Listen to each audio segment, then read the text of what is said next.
5. 성도는 성령을 따라 행하는 사람입니다. 갈라디아서 5장 1절 말씀, 자유를 주신 이유. 그리스도께서 우리를 자유롭게 하려고 자유를 주셨으니 그러므로 굳건하게 서서 다시는 종의 멍에를 매지 말라. 얼마 전에 큰딸 하연과 함께 교보문고 강남점에 다녀왔습니다. 지금도 하연이 매우 행복했던 것이 기억납니다. 하연이 행복했던 이유를 생각해보니 서울의 대형 서점을 간 것도 행복한 일이고 아빠와 단둘이 심야 데이트를 하는 것도 행복한 일이고, 그런데 그보다 가장 행복했던 이유는 만화책 코너에 즐비하게 진열된 만화책을 봤기 때문이 아닌가 싶습니다. 그런데 행복했던 것도 잠시고 하연은 이내 고민스러운 얼굴을 하고 있었습니다. 아마도 책을 한 권만 사주기로 했는데 너무 많은 책 속에서 한 권이 아니라 다른 책도 보고 싶었던 것 같았습니다. 잠시 후 아니나 다를까 하연은 제게 아빠 2권 사면 안 되죠? 라고 물었습니다. 하연의 질문에 살짝 가슴이 저렸습니다. 왜 2권 사면 안 되겠습니까? 제가 3권은 어렵지만 2권은 감당할 수 있습니다. 2권 사주세요 라고 자녀로서의 자신의 권리와 욕구를 강하게 주장하지 못하고 2권 사면 안 되죠? 라고 부정적인 청유형으로 질문한 것이 마음이 아팠습니다. 자녀는 요구할 수 있어야 합니다. 아버지가 2권 정도는 사줄 수 있다는 아버지의 경제력에 대한 믿음과 또 처음에 약속한 1권을 딸의 요청에 의해서 기꺼이 번복할 수 있는 융통성이 아버지에게는 있다는 믿음이 있는 자녀는 충분히 가능한 요구일 것입니다. 그런데 하연은 속 깊이 아버지를 생각하고 본인도 처음에 한 약속을 지켜보고자 하는 마음이 있었기에 육체의 정욕으로 고민하다 부정의 청유형으로 2권 사면 안 되죠? 라고 말한 것 같았습니다. 딸의 심적 복잡함이 느껴졌기에 그래서 마음이 더 저리고 아팠습니다. 저는 하연에게 아빠 미소를 띠며 2권 사도 돼 라고 말해줬습니다. 제 말을 들은 하연은 뛸 듯이 기뻐했습니다. 정말 책 2권에 하연은 뛸 듯이 기뻐했습니다. 그런데 하연만 기뻐한 게 아닙니다. 기뻐한 사람은 또 있었습니다. 그건 바로 저 자신이었습니다. 딸이 고민하지 않고 책을 살 수 있도록 부유한 아버지가 된 것이 너무 기쁘고 감사했습니다. 처음에 한 약속이라도 딸의 행복을 위해서 언제든지 번복할 수 있는 융통성이 있음에도 감사했습니다. 제게는 만화책 2권을 사도 결코 흔들리지 않는 신비의 카드가 있습니다. 우리는 그것을 가리켜 신용카드라고 부릅니다. 저는 그 신용카드에 신용이 문제가 되지 않을 부유함이 있었습니다. 그렇게 부유해진 제가 너무 기특하고 태견했습니다. 주마등처럼 과거의 시간들이 지나가면서 힘든 일도 많았지만 지나고 보니 이 모든 것이 하나님의 은혜였다는 게 깨달아졌습니다. 결혼 후 얼마 안 돼서 저는 소위 선택 장애가 있었습니다. 왜냐하면 그때는 살림살이가 넉넉지 못해서 늘 조금 더 싼 것을 골라야 했었는데 그 때문에 주문대 앞에서는 늘 고민하며 시간을 끌어야 했습니다. 어떤 때는 식당을 들어가서도 가격 때문에 몇 번을 나온 적도 있었습니다. 그 당시에 한 가지를 포착한 것이 있는데 살림살이가 조금 여유가 있는 사람들은 주문대 앞에서 고민하지 않는다는 것이었습니다. 넉넉한 그들은 가격 때문에 고민하지 않고 그저 본인이 사고 싶은 걸 마음껏 샀습니다. 심지어 둘 중에 고민이 되면 고민하지 않고 2가지 모두를 구매하는 것도 보았습니다. 저는 그때 부유한 자는 선택의 상황에서 고민하지 않는다는 것을 알게 되었습니다. 부유한 자는 이것도 살 수 있고 저것도 살 수 있었습니다. 부유하신 하나님은 뭐든 가능하십니다. 버릴 것이 없습니다. 둘 다 취하실 수 있습니다. 주님 안에 사는 성도 역시 고민하지 않고 모든 것을 할 수 있습니다. 주님 안에 있는 은혜도 있고 진리도 있습니다. 평강도 있고 믿음도 있습니다. 자유도 있고 생명도 있습니다. 고민할 것 없습니다. 둘 다 취하면 됩니다. 모두 다 취할 수 있습니다. 예수님께서는 가난한 우리를 부유케 하시기 위해서 십자가에서 죽임당하셨습니다. 이제 우리는 선택 장애에서 자유합니다. 오늘 우리는 부유하신 아버지와 함께 살며 자유를 누리게 되었습니다. 이것은 자다가도 일어나서 감사해야 할 일이며 뛸 듯이 기뻐해야 할 일입니다. 우리 큰딸 하연처럼 말입니다. 오늘 우리는 기뻐하고 있습니까? 아니라면 왜 우리는 기뻐하지 못합니까? 이유가 여러 가지가 있겠지만 가장 큰 이유는 욕구가 없기 때문일 것입니다. 결핍은 열망을 부르고 열망은 구매를 부릅니다. 하연은 만화책에 대한 결핍이 있었고 그 결핍은 열망이 되어 저의 신비로운 카드를 긁게 했습니다. 어제는 둘째 다연에게 아이스크림도 사줬습니다. 다연이 아이스크림을 먹고 싶은 열망이 있었기 때문입니다. 심지어 다연은 감기에 걸린 상태였습니다. 열망은 자신의 상태도 뛰어넘습니다. 그렇게 얻어낸 자는 기쁨 가운데서 살아갑니다. 비록 감기에 걸렸다 하더라도 말입니다. 바울은 그리스도께서 우리를 자유롭게 하려고 자유를 주셨다고 했습니다. 자유에 대한 열망이 있던 자는 이제 받은 그 자유로 인해 기뻐 뛸 것입니다. 그러나 자유에 대한 열망이 없는 사람은 기뻐하지 못할 것입니다. 그에게 자유는 줘도 그만, 안 줘도 그만입니다. 종의 멍에를 메고 있으면서도 그 상태에서 벗어나려 하지 않을 수도 있습니다. 자유가 얼마나 좋은 것인지 몰라서 그렇습니다. 책을 사준 이유는 책을 읽게 하기 위함입니다. 책을 열망했던 자만 책을 사줄 때 기뻐합니다. 자유를 주신 이유는 자유롭게 하기 위함입니다. 자유를 열망했던 자만 자유를 누릴 때 기뻐합니다. 오늘 우리는 자유하면서 살고 있습니까? 기뻐 감격하고 있습니까? 우리가 자유를 열망했다면 분명히 그렇게 기뻐하며 살 것입니다. 자유를 선물로 받은 성도들에게는 기쁨과 함께 크게 두 가지 모습이 추가로 나타납니다. 곧 안식과 복종입니다. 성도는 자유가 없던 종의 삶에서 주님의 은혜로 자유를 받은 자입니다. 그래서 이제 성도는 그 자유를 누리며 안식하게 되었습니다. 과거에는 쉼없이 늘 긴장과 두려움 속에서 살았다면 자유를 선물로 받고 난 뒤에는 자유를 주신 주님을 찬양하며 감사하며 사랑하면서 참된 쉼을 누리며 살게 된 것입니다. 모든 사람들이 그리스도께서 주신 자유로 인해 다시는 종의 멍에를 매지 않고 마음껏 자유하며 안식했으면 좋겠습니다. 그렇게 되기를 기도합니다. 한편 이제 종의 멍에에서 자유케 된 그리스도인에게서는 안식과 함께 또 다른 모습이 나타나는데 그것이 바로 복종입니다. 이러한 복종의 모습은 히브리 노예의 면제년에 잘 나타납니다. 히브리 노예들은 6년 동안은 종으로서 주인을 섬기지만 7년째는 자유인이 됩니다. 그런데 자유를 선포하는 7째 해에 주인을 사랑하는 노예들은 자신의 자유를 반납하고 다시 주인에게로 돌아갑니다. 그리고 자신의 귀에 송곳이 뚫리는 수치와 고통까지도 감수하며 자유를 주신 주인에게로 돌아와 종신토록 상전을 섬깁니다.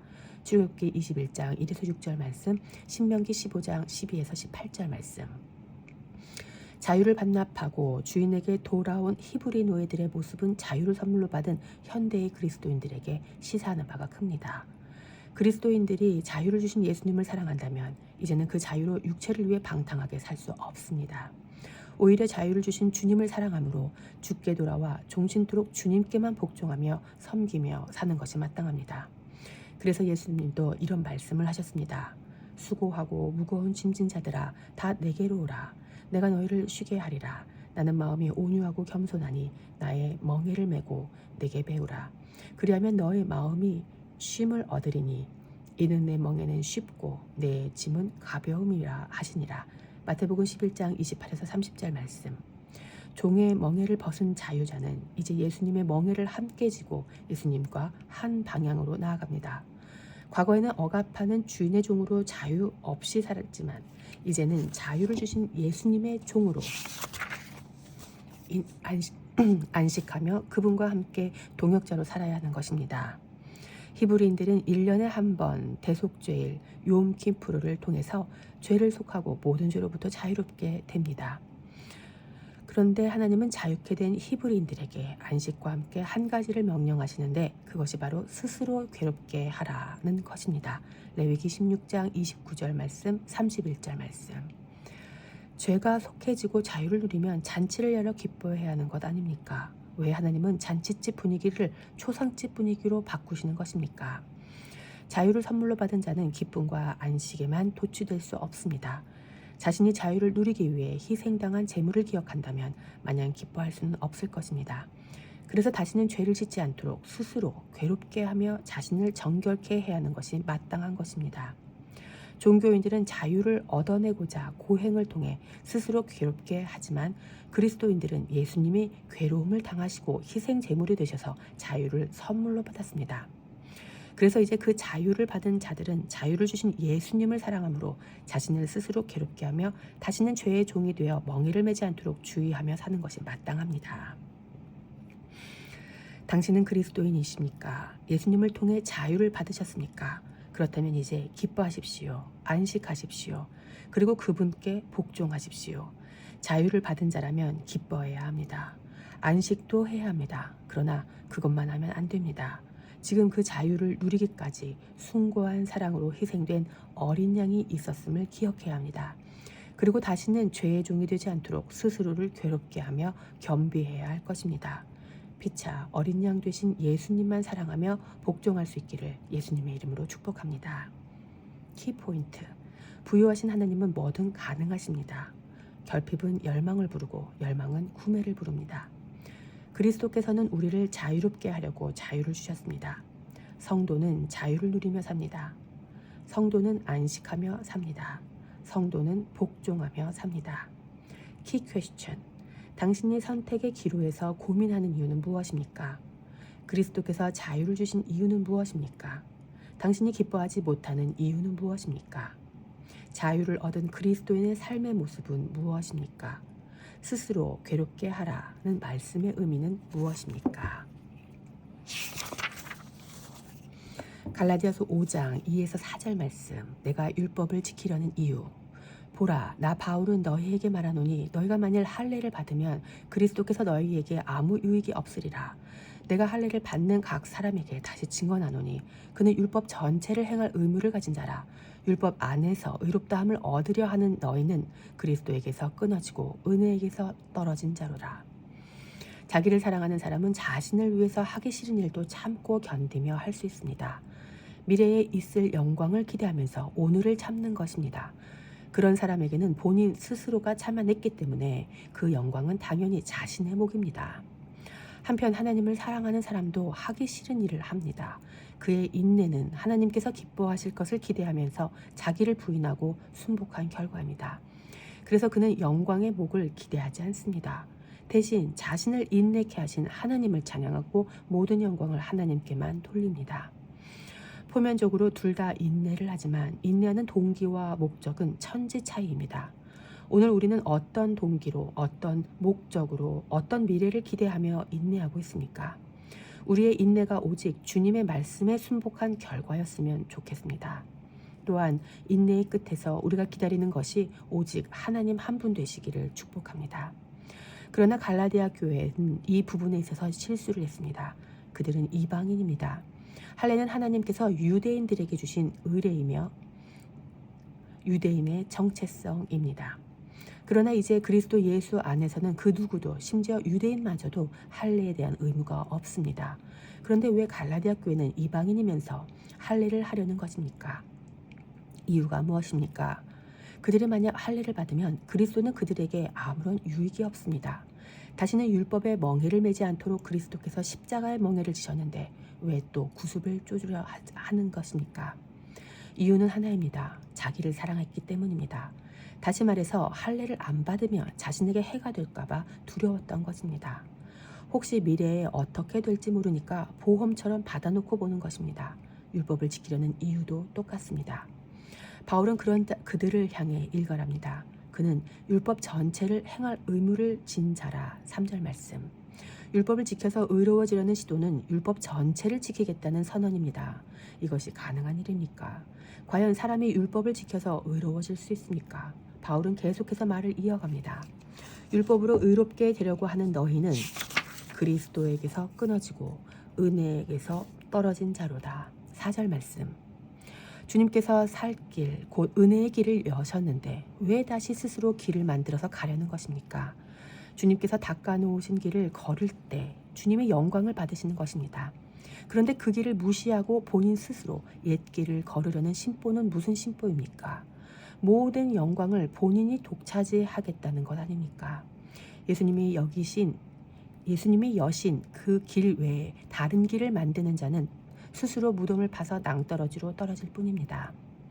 오늘 그리스도께서 우리에게 유익이 되고 계시다면 우리가 한 일은 없어야 합니다. 우리가 무익한 존재임을 인정할 때 주님의 십자가의 대속이 유익해지는 것입니다. 반대로 우리의 선택과 선행 그리고 율법 행함이 유익이 될 때 주님의 십자가는 무익한 것이 될 것입니다. 저는 주님의 귀하신 피가 흘려진 그 십자가가 헛되지 않기를 원하는 일인입니다. 여러분은 어떠십니까? 오늘 당신은 왜 율법을 지키려고 하십니까? 자신을 위해서 아니면 주님을 위해서? 자신이 받을 칭찬과 영광을 위해서 아니면 주님을 사랑해서?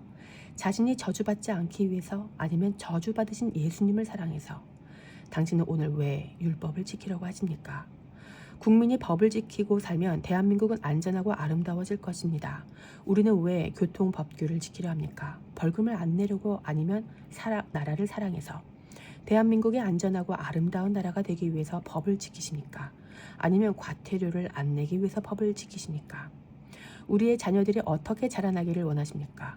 법의 태도들이 안에서 최대한 안 걸리게 법을 이용해서 눈치만 보며 불안하게 살기를 원하십니까?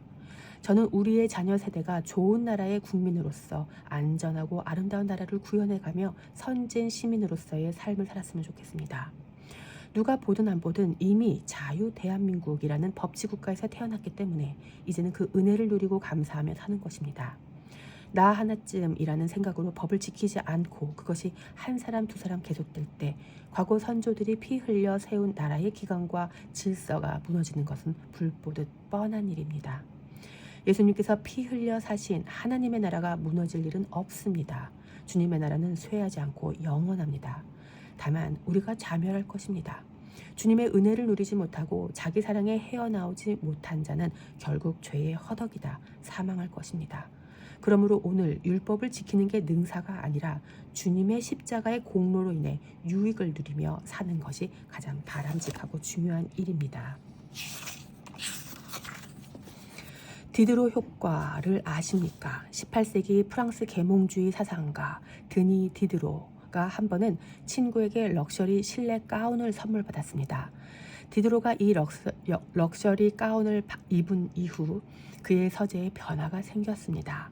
그동안 문제없어 보였던 자신의 낡은 서재 가구들이 고급스러운 실내 가구와 대비돼 책상부터 의자, 벽걸이, 벽장 등 모든 가구를 바꾸게 된 것입니다.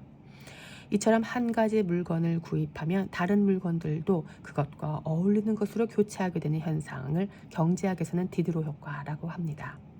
그리스도인은 예수님의 찢겨진 살을 선물로 받아 옷으로 입고 있는 자입니다. 따라서 더 이상 할례와 같이 자신의 살을 찢을 필요가 없습니다. 의로워지기 위한 고행을 하지 않아도 된다는 말입니다. 다만 이제는 거룩한 디드로 효과, 곧 그동안은 문제 없어 보이던 것들을 고급스러운 예수님의 옷과 어울리는 것으로 교체할 뿐입니다. 의로워지기 위해서 바꾸는 것이 아니라 이미 의로운 옷을 입혀주셨기에 그 옷에 걸맞게 디드로 효과를 보며 변화하게 되는 것입니다. 쓰레기가 쌓인 장소에 꽃 한 송이를 심자 주변이 꽃밭이 되어 깨끗하게 되는 것처럼 쓰레기 같은 우리 안에 생명의 씨를 심어주신 주님의 선행으로 우리 삶 전체에도 디드로 효과가 나타나 더러웠던 우리도 꽃밭이 될 수밖에 없는 것입니다. 할례는 스스로 하는 것이 아닙니다. 낳은 지 8일 된 갓난아이가 어떻게 스스로 구원을 받겠다고 할례를 하겠습니까? 오늘날에는 포경수술이라는 이름으로 의사들이 하지만 과거 유대인들은 아버지가 아들에게 행했습니다. 아버지는 갓난 아들의 살을 도려내서 피를 흘려야 했습니다. 아이가 울더라도 아버지는 가장 소중하고 귀한 생살을 잘라내야 했습니다.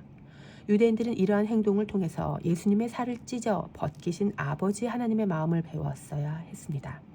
그런데 그들은 할례를 통해서 자신의 구원을 이루려 했고 이방인마저도 자신이 스스로 의로워지려고 할례를 행했습니다.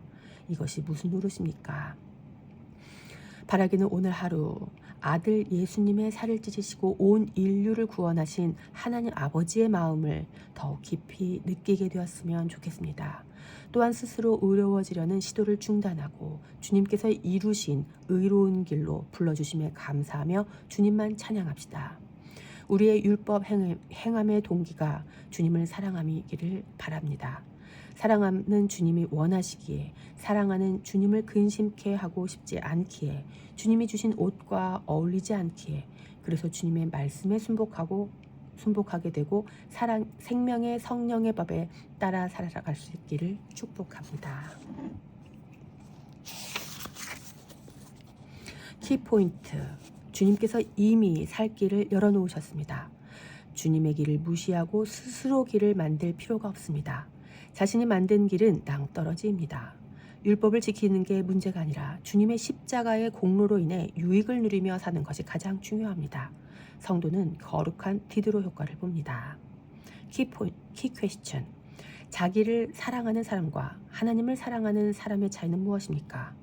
당신은 어떤 동기로 인내하며 살고 있습니까? 당신이 율법을 지키려는 동기는 무엇입니까? 디드로 효과는 무엇입니까? 갈라디아서 5장 5에서 6절 말씀. 우리는 무엇을 기다리는가? 우리는 성령으로 믿음을 따라 의의 소망을 기다리노니 그리스도 예수 안에서는 할례나 무할례자나 효력이 없으되 사랑으로서 역사하는 믿음뿐이니라.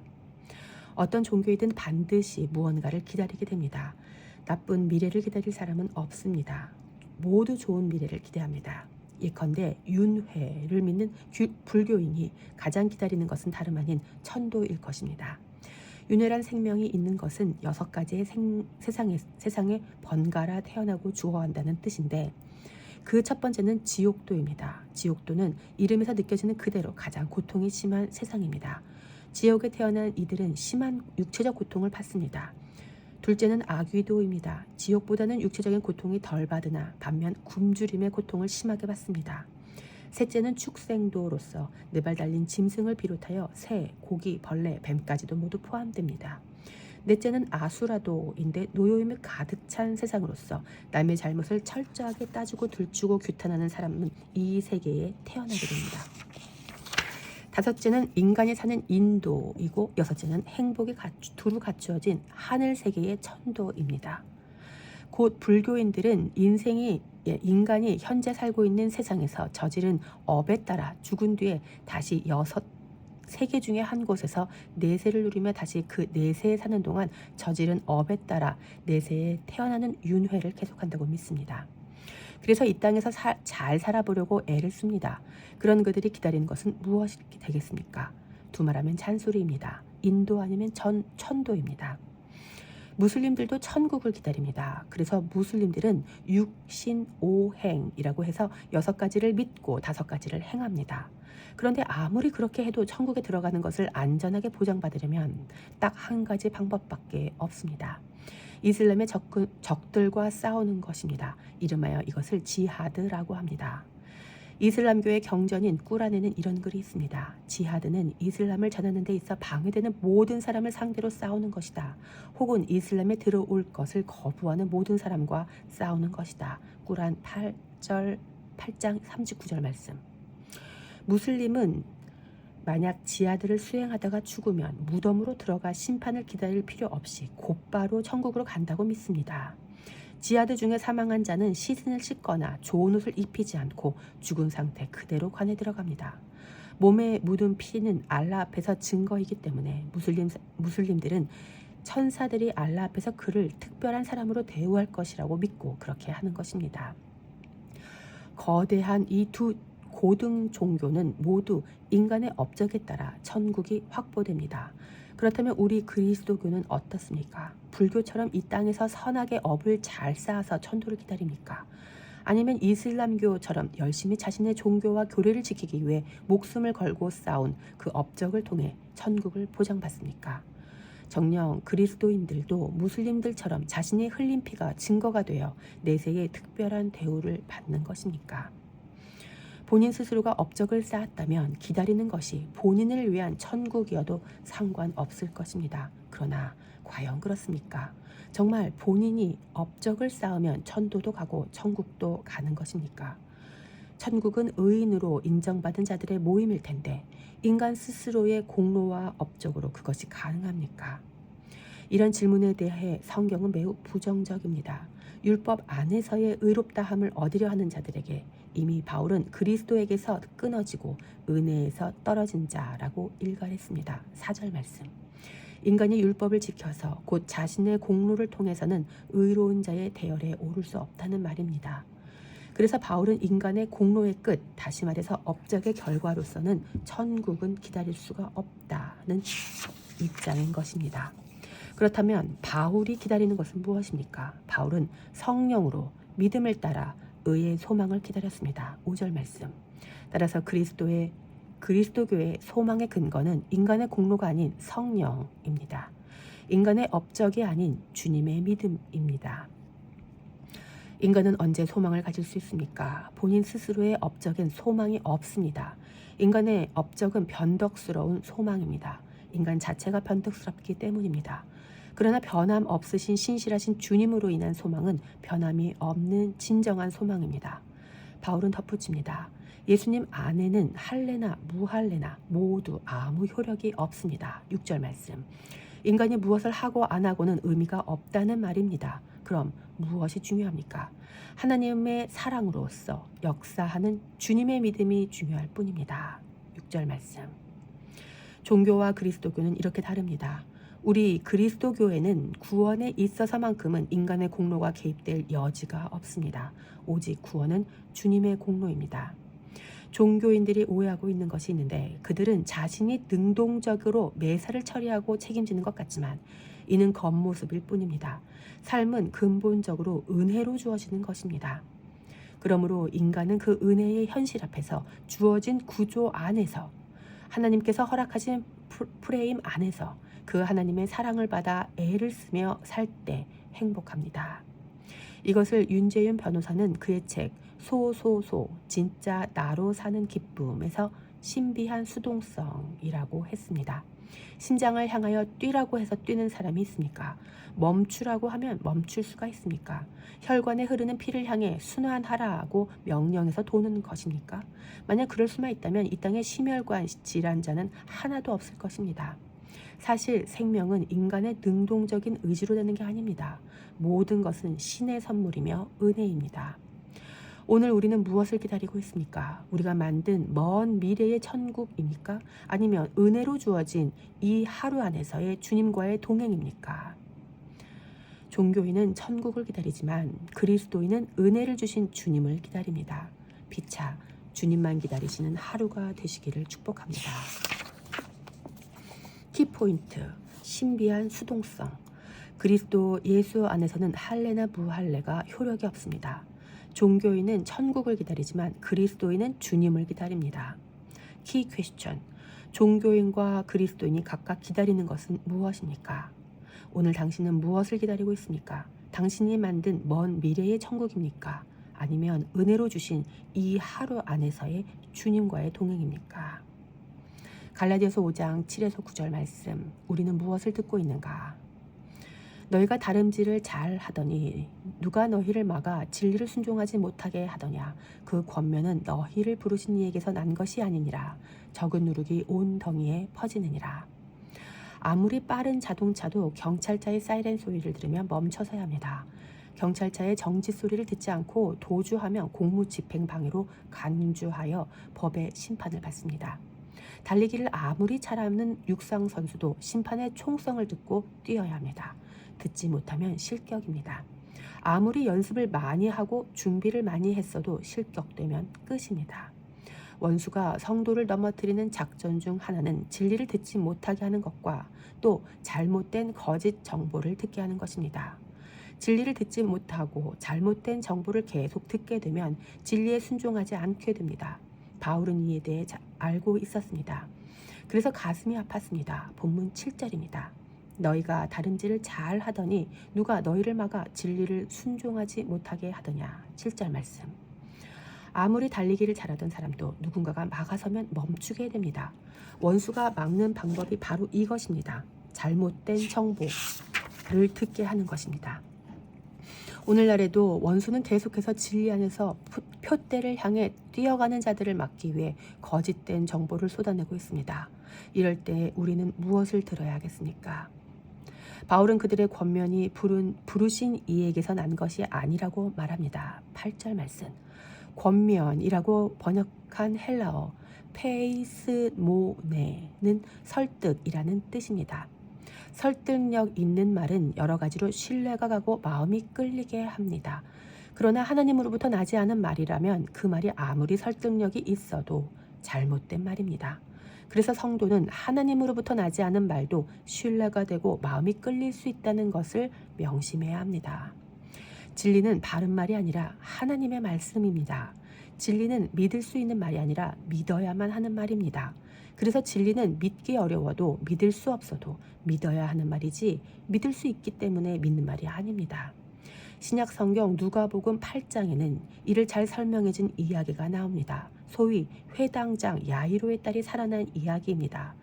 야이로라 하는 사람이 있었는데 그의 12살 된 딸이 죽게 되었습니다. 아버지 야이로는 예수님께 찾아와 딸을 살려달라고 간청했습니다. 예수님은 야이로의 간청을 들으시고 그의 집으로 발걸음을 옮기셨습니다. 그런데 그 사이 12해를 혈루증으로 앓던 여인의 등장으로 시간이 지연되고 야이로의 딸은 결국 죽고 말았습니다. 이에 사람들은 야이로에게 찾아와 비보를 전했습니다. 당신의 딸이 죽었나이다. 49절 말씀. 그들의 말은 사실이었습니다. 진짜로 야이로의 딸은 죽었습니다. 그런데 예수님은 그 이야기를 들으시고 두려워하지 말고 믿기만 하라. 그리하면 딸이 구원을 얻으리라고 말씀하셨습니다. 50절 말씀. 여기서 야이로는 어떻게 해야 합니까? 사실에 반응해야 합니까? 예수님의 말씀에 반응해야 합니까? 야이로는 반드시 둘 중 하나, 곧 딸이 죽었다는 사실과 두려워 말고 믿으라는 예수님의 말씀 중에 선택해야 할 것입니다. 여러분이라면 어떻게 하시겠습니까? 이 이야기는 여기서 끝나지 않았습니다. 예수님이 그의 집에 도착했을 때 이미 그 집은 초상집 분위기였습니다. 모든 사람이 아이를 위해 울고 통곡하고 있었습니다. 52절 말씀. 예수님은 우는 사람들 앞에서 다시 말씀하셨습니다.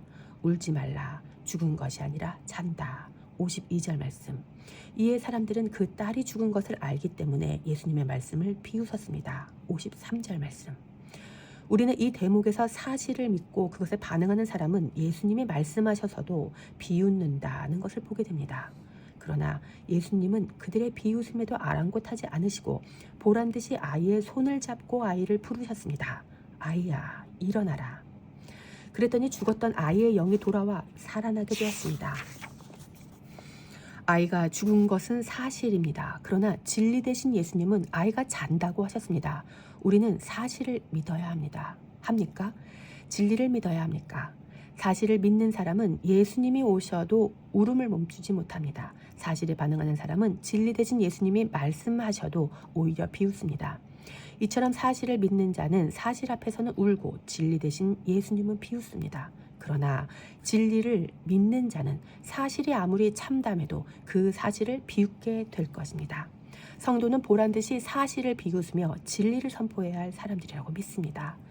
사실을 보면 두렵지만 진리 대신 예수님을 보면 살 수 있습니다. 피차 진리 앞에서만 겸손히 엎드려 믿음으로 승리할 수 있기를 축복합니다. 그래서 중요한 것은 자신이 느꼈을 때 신뢰가 되는 말을 선택하는 게 아니라 하나님에게서 나온 말을 선택하는 것입니다.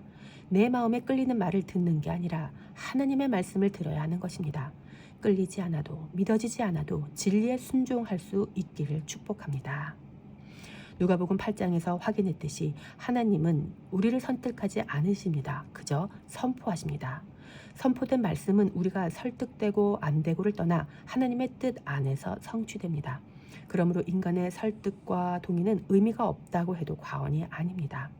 우리가 어떻게 하나님을 사랑하게 되었는지를 기억해 보십시오.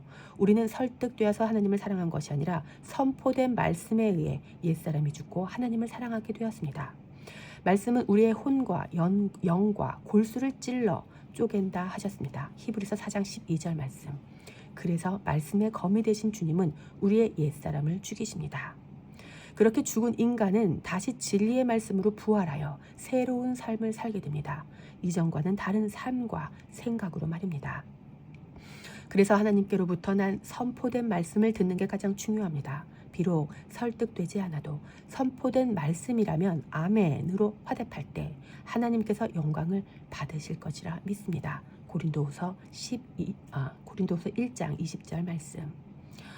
원수는 적은 누룩을 사용합니다. 누룩은 조금만 넣어도 모든 것을 부패시킬 수 있기 때문입니다. 9절 말씀. 큰 누룩이 아니어도 충분히 썩게 할 수 있다는 것을 명심합시다. 오늘도 원수는 아주 작은 소리로 속삭일 수 있습니다. 그 틈으로 들어온 거짓 정보는 우리로 하여금 진리를 향해 달리던 다리를 멈추게 할 수도 있습니다. 조용한 소리가 크게 들리고 작은 빵 부스러기가 날파리를 꼬이게 합니다. 적다고 결코 무시해서는 안 됩니다. 오늘 우리는 잘 달리고 있습니까? 잘 달리고 있다면 그 동력은 무엇입니까? 반대로 달리기를 멈췄다면 그 이유는 무엇입니까? 우리의 뜀박질은 우리가 듣고 있는 것과 연관이 있습니다. 진리의 성령의 응원과 격려가 들려진다면 우리는 우리의 심장과 능력과 상관없이, 우리의 하체 근육과 상관없이 뛰어갈 수 있을 것입니다. 이 일을 위해서 예수님이 하나님의 말씀으로 오셨습니다. 경건은 무엇을 들을지 결정하는 것부터 시작입니다. 오늘 우리는 무엇을 듣고 있습니까? 무엇을 볼지, 무엇을 읽을지, 무엇을 배울지, 무엇을 살지 결정하는 것이 우리를 만들어 갈 것입니다. 우리가 산 것이 우리의 삶이 됩니다. 시간을 사서 주님을 만납시다. 성경을 열어 주님을 만납시다. 피차 아름다운 그리스도의 형상에 훼손되지 않기를 축복합니다. 키포인트, 설득력이 있지만 진리가 아닐 수도 있습니다. 진리는 바른 말이 아니라 하나님의 말씀입니다. 진리는 믿을 수 있는 말이 아니라 믿어야만 하는 말입니다. 중요한 것은 마음에 끌리는 말이 아닌 하나님의 말씀을 듣는 것입니다. 예수님을 믿지 않으면 사실 앞에서 울고 진리 앞에서 웁니다. 조용한 소리가 크게 들리고 작은 빵 부스러기가 날파리를 부릅니다. 경건은 무엇을 들을지를 결정하는 것입니다. 키 퀘스천, 당신은 주로 무엇을 듣습니까? 사실과 진리의 차이는 무엇입니까? 당신이 구독하고 있는 유튜브 채널은 무엇입니까? 갈라디아서 5장 10절 말씀. 아버지의 마음, 나는 너희가 아무 다른 마음을 품지 아니할 줄을 주 안에서 확신하노라. 그러나 너희를 요동하게 하는 자는 누구든지 심판을 받으리라.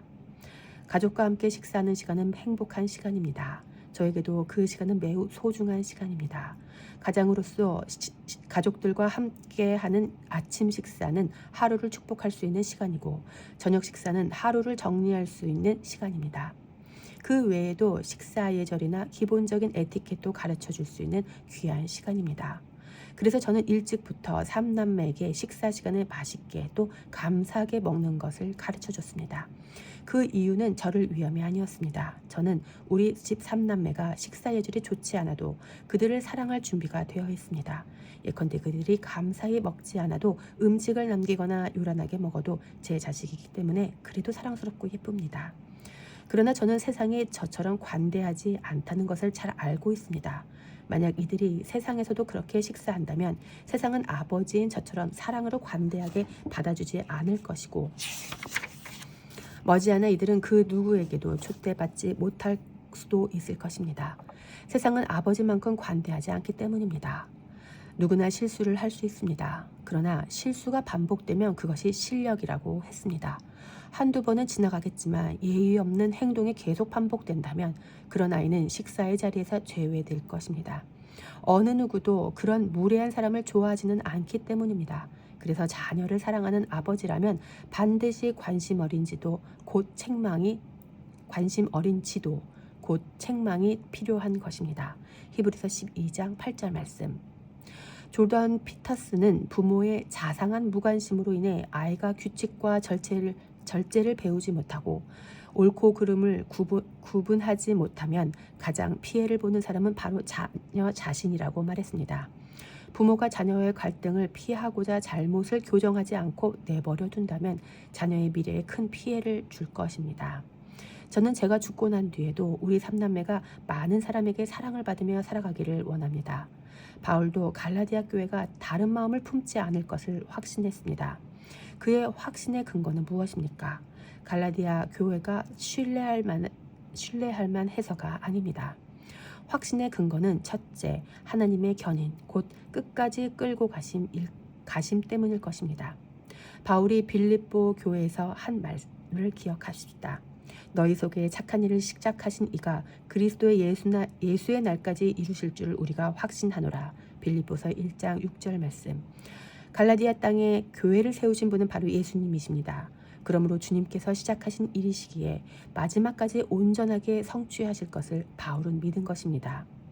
둘째로는 이 일에 쓰임받고 있는 바울 자신 때문일 것입니다. 바울은 갈라디아 교회를 낳은 영적인 아비입니다. 아버지는 자녀가 모르는 확신이 있습니다.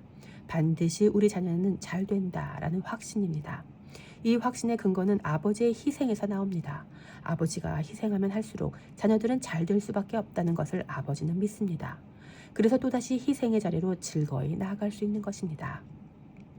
바울은 이미 갈라디아 교회를 위해서 희생했고 또 희생할 각오가 되어 있었습니다. 따라서 하나님의 견인하심과 영적 아비의 사랑과 희생이 있는 한 갈라디아 교회는 다른 마음을 품을 수가 없는 것입니다. 대신에 바울은 갈라디아 교회를 요동케 한 자들에 대해서는 하나님의 심판을 예고했습니다. 10절 말씀. 이것 또한 영적인 아비로서의 위용이 아닐 수가 없습니다. 복음을 선물로 받아 누리다가 복음으로 자녀를 낳은 바울은 그 복음에서 벗어난 사람들을 가만히 놔둘 수가 없었습니다. 그리고 그 복음을 왜곡하고 미혹하는 자들을 가만히 좌시할 수만은 없었습니다. 이것이 바로 아버지의 마음이 아니겠습니까? 자녀가 잘 되기를 바라고 또 자녀를 보호하기를 바라는 마음, 오늘 우리의 교회가 받은 은혜이며 또 우리가 감당해야 할 사명입니다. 우리가 이 은혜를 매일 기억하며 사명에 충실히 살아갈 때 이 땅의 자녀 세대는 안전할 것입니다. 피차 이 은혜에 감사하며 또 사명에 충성될 수 있기를 축복합니다. 바울의 이런 마음은 데살로니가 교회에도 동일하게 나타났습니다. 주는 미쁘사 너희를 굳게 하시고 악한 자에게서 지키시리라. 데살로니가 후서 3장 3절 말씀. 오늘도 하나님은 온 교회를 악한 자에게서 지키시기를 원하신다고 믿습니다. 그리고 이 일은 이 시대의 영적 아비들을 통해서 실현될 것입니다. 영적 아비들은 교회가 사명에 충실하다면 말입니다. 바울의 갈라디아 교회에 대한 일갈은 그들을 부끄럽게 하려고 한 것이 아니라 사랑하는 자녀 같기에 권한 말이었습니다. 그는 고린도 교회에 대해서도 동일하게 말했습니다. 그리스도 안에서 1만 스승이 있으되 아비는 많지 아니하니 그리스도 예수 안에서 내가 복음으로써 너희를 낳았음이라. 그러므로 너희는 나를 본받으라. 고린도전서 4장 15절 말씀. 성경은 친아들만 징계를 받는다고 선포합니다. 그러므로 만약 징계가 없다면 사생자입니다. 히브리서 12장 8절 말씀. 따라서 오늘 우리가 하나님으로부터 징계를 받는 것은 매우 감사한 일이어야 합니다. 아버지가 계시다는 반증이기 때문입니다.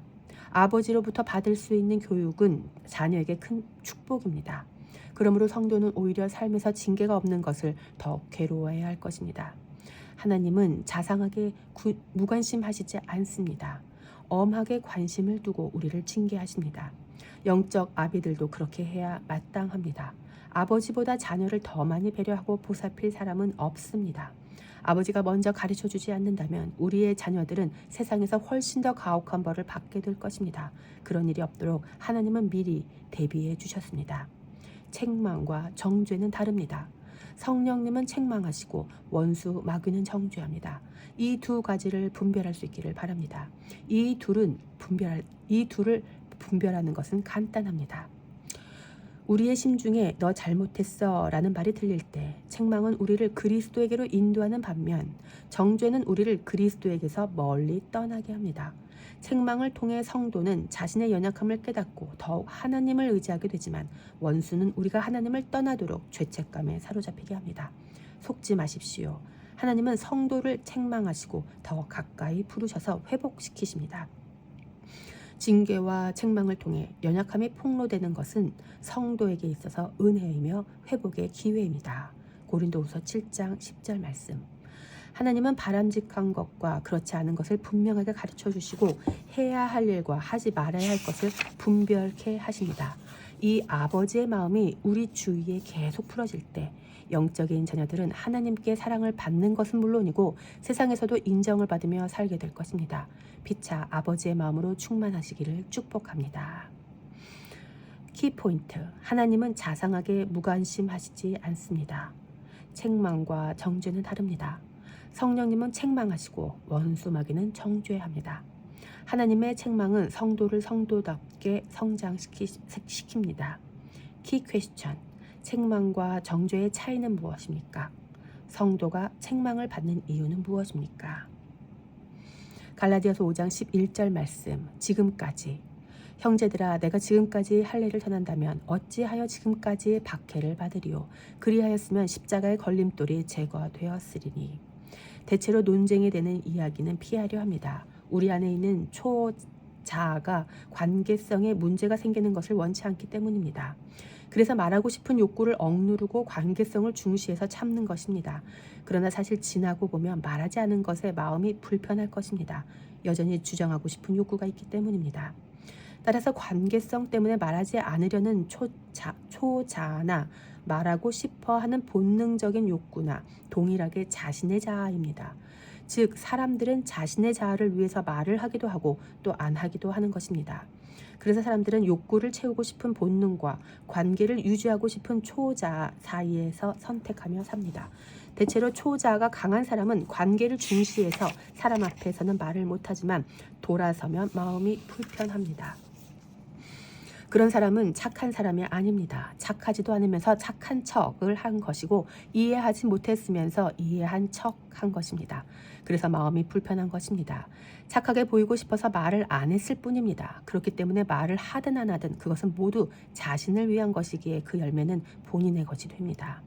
진짜로 착하고 이해해야 마음이 편해집니다. 그렇지 않으면 앞에서만 편하고 돌아서면 괴롭습니다.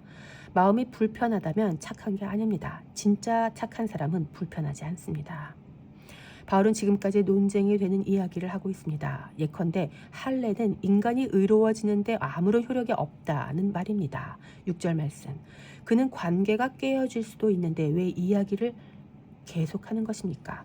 자신의 본능, 곧 욕구 때문입니까? 아니면 관계가 깨어지기를 원하는 것입니까? 이유가 무엇입니까? 할례를 전한다면 십자가의 걸림돌이 제거될 것입니다. 11절 말씀. 그렇게 되면 모든 인간의 구원 방식에 대한 십자가의 소식에 비판적 기능이 무력화될 것이고 이로써 모든 인간과의 관계성이 좋아질 것입니다. 쉽게 말해서 구원은 인간의 공로가 아닌 오직 십자가에서 흘린 예수님의 대속적 죽음으로서만 가능하다는 말이 무력화되고 바울에게는 박해를 받을 일도 관계가 깨질 일도 없을 것이라는 말입니다. 그러나 그는 그렇게 하지 않았습니다. 그는 십자가를 지금까지 전하고 있고 그래서 지금까지 박해를 받고 있습니다. 그가 그렇게 말하는 이유는 바울의 욕구가 강하거나 관계성이 나빠서가 아닙니다. 바울이 지금까지 박해를 받아도 지금까지 멈추지 않고 말할 수밖에 없는 이유는 그것이 진리가 아니기 때문입니다. 그의 심장에는 십자가뿐이었습니다. 그는 십자가에서 죽임당하신 예수님의 대속만이 인간이 구원받을 수 있는 유일한 길임을 알아버렸습니다. 구원에 이르는 길로서 할례를 전하는 것은 십자가의 걸림을 제거하는 것일 수는 있지만 구원에서 제외될 수 있는 길이기에 말하지 않을 수가 없었던 것입니다. 그러므로 나의 욕구나 나의 관계성보다 더 중요한 것은 진리입니다. 나의 욕구와 초자아는 자신을 살리지만 진리는 사람을 살립니다.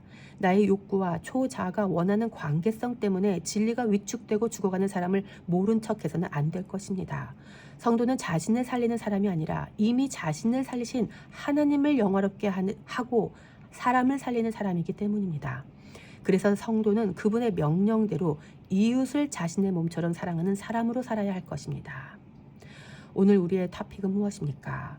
우리는 무엇을 말하고 있습니까? 자신의 욕구대로 아니면 초자가 원하는 관계성대로 결국 둘 다 자신을 위한 것입니다만 박해를 받더라도 말할 수 있는 진리가 있다면 행복한 사람입니다. 그런 분은 성도답게 살고 있는 것입니다. 진리는 지금까지 박해를 받아왔지만 앞으로도 멈출 수 없는 말입니다. 그 말씀이 영원하기 때문에 박해가 있다 해도 우리의 말도 멈춰서는 안 될 것입니다. 기뻐합시다. 우리가 전한 진리에 의해 사람이 살아날 것입니다. 그래서 오늘도 사람들의 걸림돌이 된다 해도 진리만을 선포하는 하루가 되시기를 축복합니다. 키포인트, 나의 욕구나 나의 관계성보다 더 중요한 것은 진리입니다.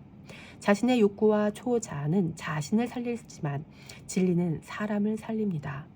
박해를 받더라도 말할 수 있는 진리가 있다면 행복한 사람입니다. 우리가 전한 진리에 의해 사람이 살아날 것입니다. 키 퀘스천. 바울이 지금까지 할례를 전하지 않은 이유는 무엇입니까? 당신에게 있어서 십자가의 걸림돌은 무엇입니까? 갈라디아서 5장 12절 말씀. 스스로 베어버리기를 원하노라. 너희를 어지럽게 하는 자들은 스스로 베어버리기를 원하노라. 자동차의 엑셀과 브레이크를 중 무엇이 더 중요합니까? 자동차에서 중요한 게 많지만 저는 브레이크가 가장 중요하다고 생각합니다. 왜냐하면 엔진이나 엑셀이 고장나면 애초에 출발을 못할 것이기에 큰 사고가 날 일도 없습니다. 그러나 브레이크가 고장이 나면 이미 출발을 한 상태라 대형 사고가 날 가능성이 높기 때문입니다. 그러므로 달리지 못하는 것보다 멈추지 못하는 게 더욱 위험한 일입니다. 시작하지 못하는 건 답답한 정도지만 중단하지 못하는 건 반드시 대형 사고를 부를 것입니다.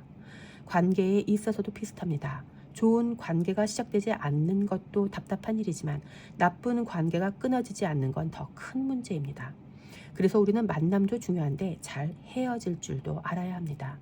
바울은 갈라디아 교회에게 원하는 것이 있었습니다. 그것은 어지럽게 하는 자들을 스스로 베어버리는 것이었습니다. 12절 말씀. 바울이 잘라주는 것이 아닙니다. 다른 사람이 잘라주지 않습니다. 누군가가 잘라줄 때까지 기다리는 것이 아닙니다. 헤어지는 건 스스로 해야 합니다. 대신 헤어져 줄 수가 없습니다. 스스로 잘라버려야 합니다. 오늘 우리는 잘 헤어지고 있습니까? 잘 잘라냈습니까? 지금 할례자들을 베어버리지 않는다면 언젠가는 그 율법에 자신이 베어질 수 있다는 것을 명심하십시오. 이제는 헤어져야 합니다. 잘라내야 합니다. 그런데 왜 헤어지지 못합니까? 왜 우리는 무자르듯 잘라버리지 못할까요? 대인관계에서도 이것은 동일하게 적용됩니다. 사람이 헤어지기를 두려워하고 힘들어하는 이유는 그 사람이 없는 시공간을 견뎌낼 준비가 안 되었기 때문입니다. 그러나 만약 그 사람이 없이도 견뎌낼 수 있는 준비가 된 사람은 헤어질 수 있고 잘라낼 수 있습니다. 이별이 두렵지 않습니다. 저는 이발소를 가지 않습니다. 미용실도 가지 않습니다. 그 대신 저는 거의 매일 면도를 합니다. 얼굴뿐 아니라 머리통 전체를 면도합니다. 얼마나 간편하고 깔끔하고 경제적인지 모릅니다. 미용실 가는 돈을 벌었으니 저는 그 돈으로 커피를 사서 나눕니다. 돈 벌어서 커피도 섬기고 제가 대머리인 게 얼마나 감사한지 모릅니다. 그런데 예전에는 마냥 감사만 하지 못했습니다. 제 두상에서 자라고 있는 몇 가닥의 모발이 제게는 너무 소중한 자산이었습니다. 그것들과 이별을 한다는 것은 제게 결코 쉽지 않은 일이었습니다. 머리카락이 없는 시공간은 벌거벗은 것과 같은 수치였고 공포였습니다. 그런데 예수님의 음성을 듣고 난 후 저는 달라졌습니다. 이제는 잘라낼 수 있습니다. 상관없습니다. 매일 이별할 수 있습니다. 겨울에 살짝 추운 것 빼고는 머리카락이 없어도 전혀 두렵지 않습니다. 은혜입니다. 생명같이 여기며 사수하려 했던 모발을 이제는 아낌없이 잘라낼 수 있게 된 것은 전적인 하나님의 은혜입니다. 그렇게 하신 하나님을 찬양합니다. 동일하게 예수님 한 분으로 만족하며 사는 자는 이제 어떤 이별도 두렵지 않을 것입니다. 그것이 심지어 자신의 육체와의 이별이라 해도 말입니다. 자신과의 이별이 두렵지 않은 자들은 그 누구와 이별을 해도 두렵지 않을 것입니다. 이별을 대하는 우리의 자세는 예수님으로 자족할 때 비로소 의연할 것입니다. 그런 자들에게 거짓 교사들을 잘라내는 게 과연 어려운 일일까요? 갈라디아 교회에게 예수님이 계신다면 또 생명의 복음이 있다면 그들을 어지럽게 했던 거짓 교사들이 없어도 이제는 견딜 수 있지 않을까요? 차를 운전할 때 우리는 안전이 위협받는 순간 당연히 브레이크를 밟습니다. 신앙의 과거의 양상으로 치달을 때 자신을 구하기 위해서는 브레이크를 밟아야 합니다. 우리 주변에 있는 거짓 교사들을 베어버리는 것, 그것은 영적인 브레이크를 밟는 것입니다. 주님 한 분으로 만족하고 있다면 우리는 어렵지 않게 베어버릴 수 있을 것입니다. 오늘 우리는 어지럽게 하는 자들을 베어버렸습니까? 아니면 여전히 함께 살고 있습니까? 그들이 없어도 우리는 안전합니다. 두려워하지 마십시오. 당장에 베어버리십시오. 바울은 어지럽게 하는 자들을 스스로 베어버리기를 원했습니다. 저는 바울의 원함이 주님의 원함이라고 믿습니다. 이 시대의 복음을 어지럽게 하고 성도를 어지럽게 하는 자들은 스스로 베어버리십시오. 그들과 헤어진다고 두려워하지 마십시오. 주님이 함께 하십니다. 예수님 한 분으로 만족할 수 있기를 축복합니다. 키포인트. 달리지 못하는 것과 멈추지 못하는 게 더욱 위험한 일입니다. 좋은 관계가 시작되지 않는 것도 답답한 일이지만 나쁜 관계가 끊어지지 않는 것은 더 큰 문제입니다. 진짜 시급한 것은 육체의 할례가 아니라 마음의 할례입니다. 자신과의 이별이 두렵지 않은 자들은 그 누구와 이별을 해도 두렵지 않을 것입니다. 성도는 십자가에서 자신과 이별한 자입니다. 키 퀘스천. 바울이 갈라디아 교회에게 요구한 것은 무엇입니까?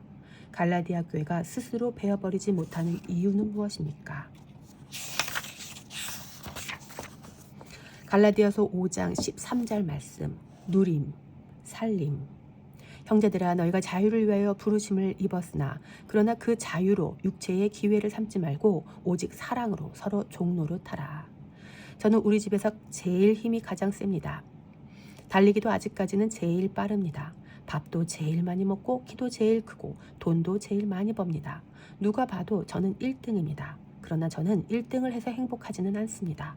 가족이 있어서 행복한 거지 1등을 해서 행복한 건 아닙니다. 그렇다 보니 저는 제게 있는 힘과 능력을 가지고 우리 가족들을 이기려 하지 않습니다. 저는 팔씨름을 해도 이기는 맛으로 팔씨름을 하지 않고 우리 자녀들의 고사리 같은 손을 한번 잡아보는 맛으로 팔씨름을 합니다. 달리기를 해도 승리를 위해서 하지 않고 함께 뛰는 맛으로 합니다. 그들의 기억 속에 아버지와 함께하는 모든 것이 아름다운 기억이 될 것을 기대하면서 말입니다. 만약 제가 가정에서 1등을 위해서 산다면 그보다 더 못난 짓은 없을 것입니다. 저는 제 마음대로 제가 가지고 있는 힘을 저를 위해서 사용할 수는 있지만 그렇게 하지 않습니다. 아니 그렇게 할 수가 없습니다.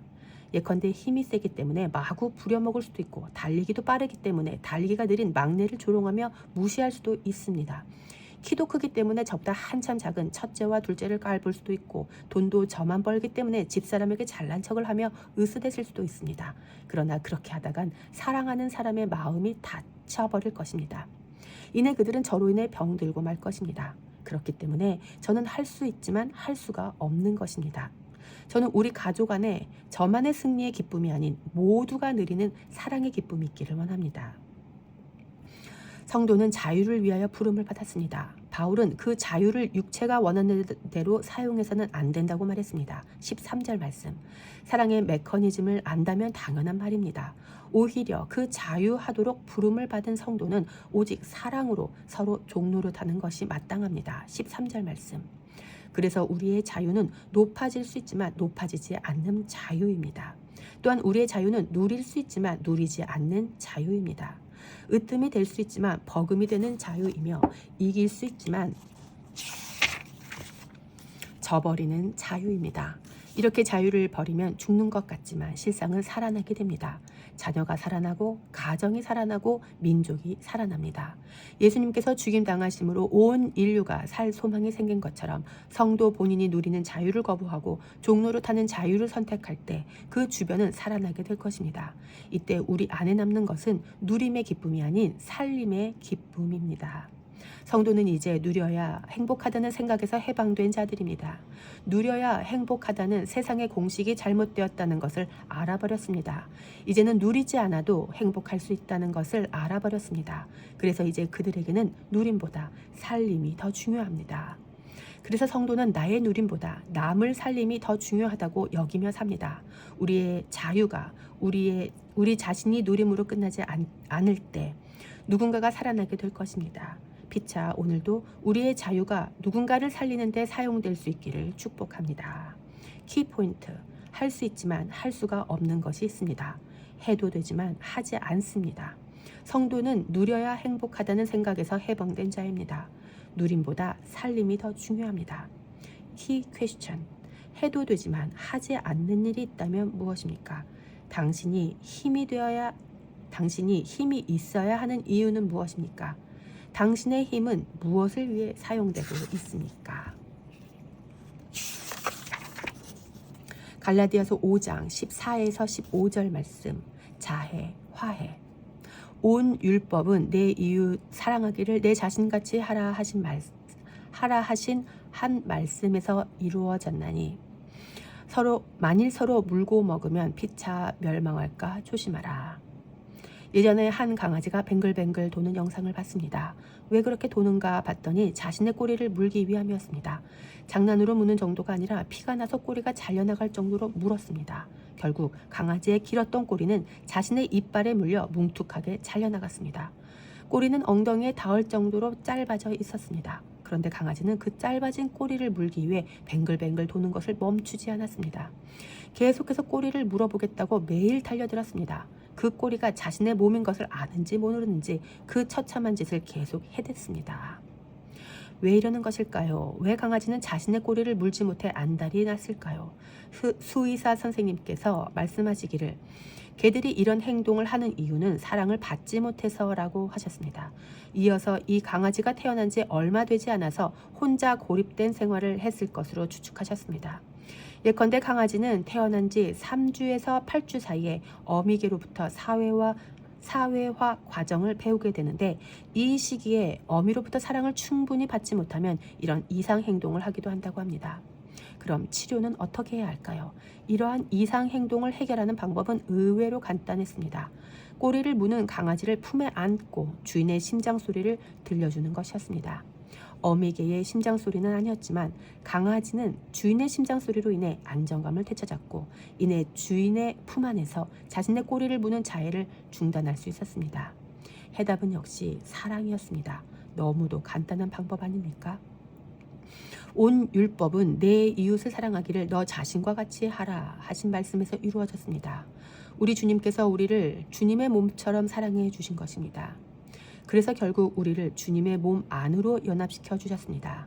에베소서 1장 23절 말씀, 골로새서 1장 18에서 20절 말씀. 주님과 한 몸이 되다 보니 이방인인 성도는 이제 외인도 아니고 나그네도 아니고 그들과 동일한 심이며 하나님의 한 가족이 되었습니다. 에베소서 2장 19절 말씀. 이제 가족이 되었기에 우리가 할 일은 화목하게 잘 살면 그만입니다. 그런데 만약 가족이 화목하지 않고 서로 물고 먹으면 어떻게 되겠습니까? 물은 자도 죽고 물린 자도 죽습니다. 먹은 자도 멸망하고 먹힌 자도 멸망합니다. 무나 물리나 똑같이 죽습니다. 먹나 먹히나 똑같이 죽는 것입니다. 그 이유는 가족은 결국 한 몸이기 때문입니다. 그러나 대체로 사람은 물어야 사는 줄 압니다. 내가 먼저 물지 않으면 물릴 수도 있다는 강박감 때문에 명치를 향해 소위 선빵을 날립니다. 먼저 물면 안 죽는 줄 알고 말입니다. 그래서 지금까지 안 죽으려고 가족을 문 사람이 세상에는 참 많습니다. 그런데 웬걸요? 물었는데 죽습니다. 이유가 무엇입니까? 자기 살을 물었기 때문입니다. 또 먹어버리면 안 죽는 줄 알았습니다. 그래서 먹었는데 먹은 자도 죽고 먹힌 자도 죽습니다. 이유가 무엇입니까? 한 몸이기 때문입니다. 그래서 피차 멸망하는 것입니다. 상상해 보십시오. 내 몸을 내가 먹는데 살아남겠습니까? 어쩌면 입은 다 뜯어먹고 끝까지 살아남겠지요. 그러나 그 입으로 다 먹어치우고 난 뒤 어떻게 될까요? 더는 먹을 게 없을 때는 입 스스로 자신을 씹어 먹어버리지 않겠습니까? 먹던 버릇이 있기 때문에 입은 자기가 자신을 먹었는지도 모르고 계속해서 먹어버릴 테지만 결국에는 피차 멸망하는 것입니다. 한마디로 다 죽는 것입니다. 강아지가 자신의 꼬리를 물기 위해 계속해서 달려들었던 것처럼 우리 인간들도 서로 아껴주고 사랑해야 할 몸임을 잊고 물고 먹으려고 달려들었던 것입니다. 이유가 무엇입니까? 사랑받지 못해서입니다. 우리가 하나님으로부터 사랑을 충분히 받은 자라면 우리는 이제 더 이상 그런 이상 행동을 할 수 없습니다.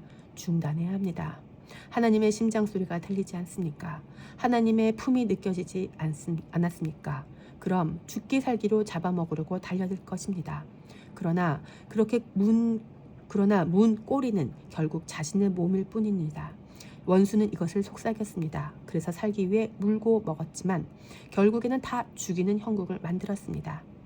치료의 방법은 무엇입니까? 의외로 간단할 수 있습니다. 하나님의 심장 소리를 들으면 됩니다. 하나님의 품 안에 안겨서 그분의 심장 소리를 들을 때 비로소 서로를 사랑할 수 있을 것입니다. 강아지가 주인의 품 안에서 심장 소리를 듣고 안정감을 느꼈던 것처럼 성도가 피차 주님의 품 안에서 포근한 심장 소리를 듣고 살아간다면 더는 물고 죽이는 일은 없을 것입니다.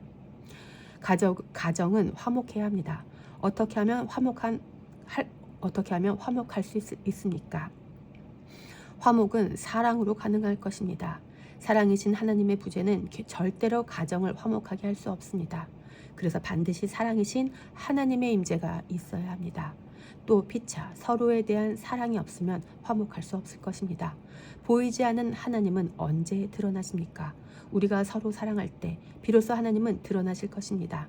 우리의 가정 안에, 교회 공동체 안에 사랑이신 하나님이 가득하시기를 소망해 봅니다. 하나님의 심장 소리를 들려주는 교회로 살기를 소망하십시다. 하나님의 품에 안겨 사랑을 충분히 받고 오늘도 세상을 품는 넓은 가슴으로 사십시다. 머지않아 자해의 세상에서 화해의 세상으로 변화될 것을 기대하며 말입니다. 키포인트, 문 자도 죽고 물린 자도 죽습니다. 사랑하지 않으면 다 죽습니다. 하나님의 사랑을 받은 자는 이상 행동을 중단합니다. 퀴 퀘스천. 자신의 꼬리를 무는 강아지의 치료법은 무엇입니까? 보이지 않는 하나님은 언제 드러나십니까? 자해하던 자가 화해하는 자로 변화되는 비결은 무엇입니까? 이 시대와 우리의 공동체가 살 길은 무엇입니까? 갈라디아서 5장 16절 말씀. 성령을 따라 행하라.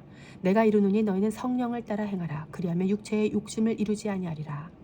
불교의 수행법 중에 잘못을 뉘우쳐 해탈을 구하는 참회가 있습니다.